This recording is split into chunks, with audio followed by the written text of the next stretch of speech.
தூத்துக்குடி மாவட்டம் திருச்செந்தூர் அருகே உள்ள மெய்ஞானபுரம் பகுதியைச் சேர்ந்தவர் சித்திரை செல்வன். கடந்த 17ஆம் தேதி மகனின் குழந்தையை பார்ப்பதற்காக சித்திரை செல்வனும் அவரது மனைவியும் வீட்டை பூட்டிவிட்டு அதே பகுதியைச் சேர்ந்த செல்வி என்பவரிடம் சாவியை கொடுத்துவிட்டு சென்னைக்கு புறப்பட்டுச் சென்றுள்ளனர்.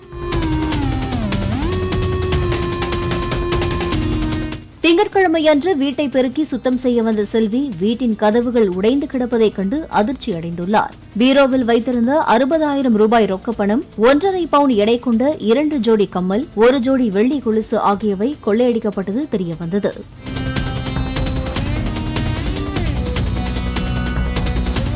மேலும் அங்கு கவர் ஒன்றில் பச்சை மையினால் திருடன் எழுதிய உருக்கமான கடிதம் ஒன்றும் கிடைத்துள்ளது. அந்த கடிதத்தில், என்னை மன்னித்து விடுங்கள், நான் இன்னும் 1 மாதத்தில் திருப்பி தந்து விடுகிறேன், என் வீட்டில் உடம்பு சரியில்லை, அதனால்தான் என்று குறிப்பிட்டுள்ளார். திருடனின் இந்த செயல் அப்பகுதியில் பேசுபொருளாகி வருகிறது.